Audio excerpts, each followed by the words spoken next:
Ini adalah sebuah kehamilan yang baru dimulai pada sekitar ini ukurannya 14 minggu. Namun kasus kali ini dirujuk karena ketajaman dari sejawat dalam melihat adanya kecurigaan tidak normalnya struktur kepala, otak.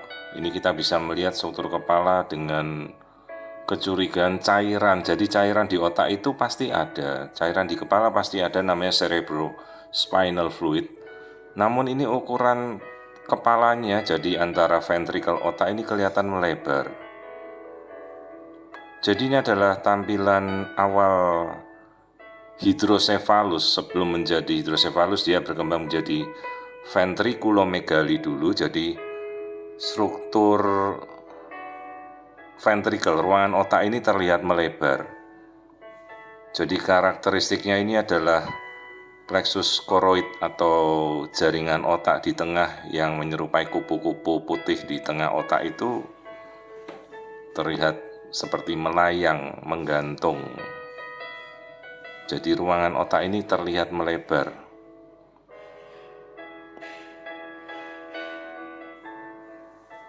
Jadi ini adalah awal dari ventriculomegaly atau awal dari hydrocephalus. Jadi melebarnya bagian kepala yang terlihat tidak normal. Padahal ini baru 14 minggu sudah terlihat ada dampak yang terjadi pada janin.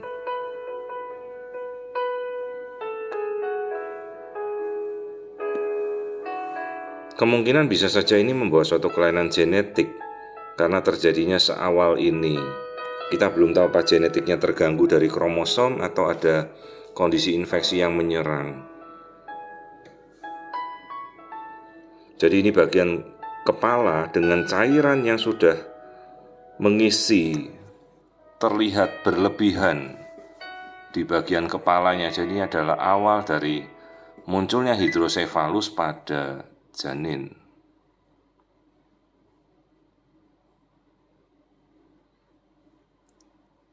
Nah, kemudian kita coba mengamati bagian wajah, kita rekonstruksi.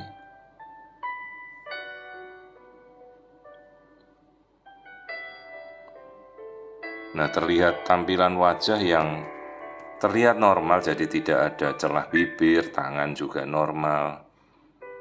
Terlihat bagian telinga juga normal, jadi kemungkinan ini tidak ada kaitan dengan sindroma Down atau trisomi 21.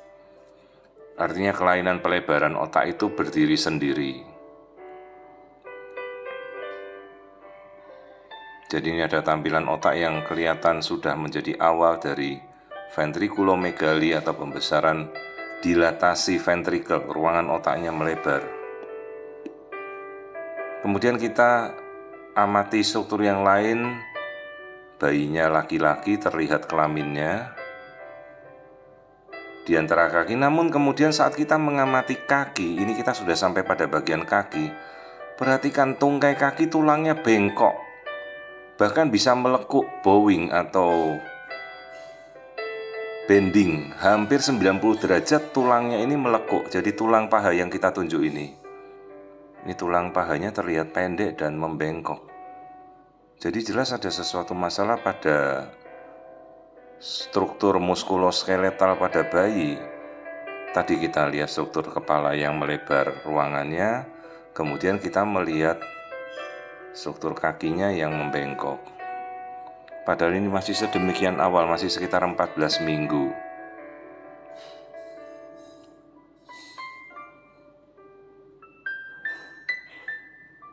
Kita coba eksplorasi pada seluruh bagian janin.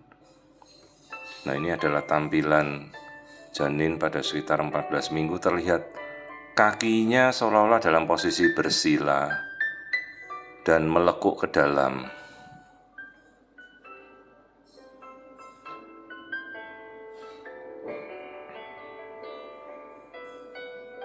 Kecurigaan yang mungkin muncul adalah suatu kondisi yang dinamakan akondroplasia. Jadi struktur tungkai kaki yang pendek, melekuk, tidak berkembang. Jadi postur tubuh bayi ini kemungkinan akan kerdil, kerdil karena adanya gangguan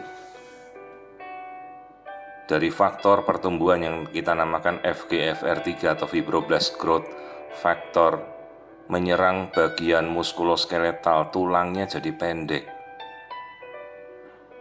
Ini kita amati lagi struktur kaki yang kecil, pendek, dan melekuk ke dalam. Nah, seperti ini kita lihat tampilan pada kaki seolah-olah dia bersila, tapi bukan karena dia mau bersila. Posisi si janin ini tidak bisa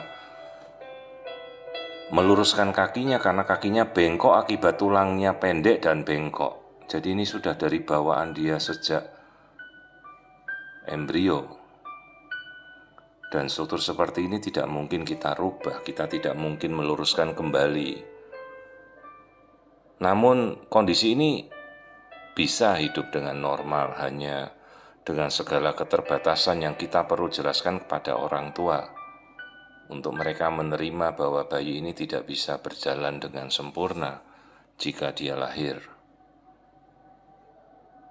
Dengan kecurigaan juga yang kita bisa namakan kemungkinan osteogenesis imperfecta. Hanya bedanya kalau osteogenesis imperfecta tulang-tulangnya lembek. Ini tulangnya sudah menyerupai tulang keras, tulang dengan kalsium yang cukup.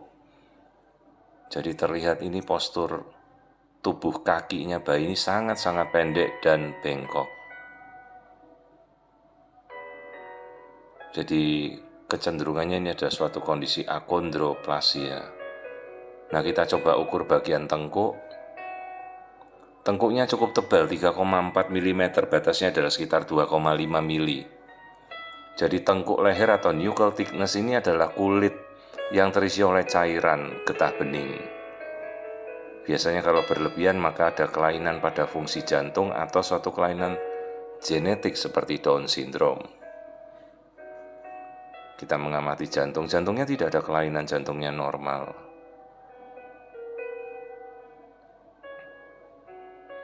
Jadi dugaan kasus ini adalah suatu kasus akondroplasia dengan tulang-tulang yang kakinya bengkok dan pendek, tengkuknya tebal, nuchal thickness, juga bagian kepala yang cenderung mengarah ke ventriculomegaly atau hydrocephalus.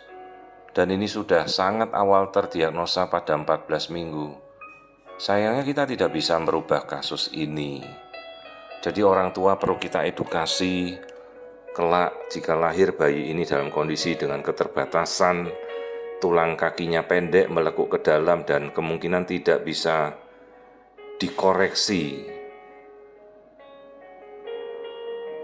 Kasus-kasus kondisi seperti ini akondroplasia yang terlahir banyak sekali, dan ada beberapa yang menjadi, ya bisa menjadi apa saja, menjadi pekerja artis ataupun apa saja bisa.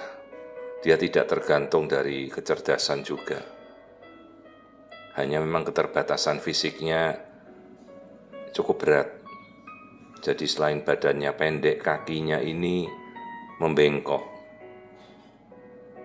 Karena untuk berjalan kemungkinan dia juga mengalami handicap yang cukup parah. Seandainya perlu, kita pun harus berkonsul pada dokter ortopedi untuk menanyakan apakah koreksi ini mungkinkah dilakukan setelah lahir jika bayi ini kelak berkembang.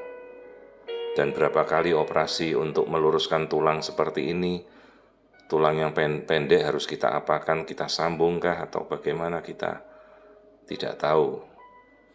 Yang jelas jika bayi ini terlahir maka dengan segala handicapnya, bayi ini akan mengalami kecacatan fisik pada kaki yang bengkok dan pendek. Istilahnya akondroplasia, jadi tulang-tulang kakinya semuanya pendek, bengkok. Namun dari bagian yang lain-lain tidak ada masalah selain bagian otak yang kecurigaannya menuju ke ventriculomegaly.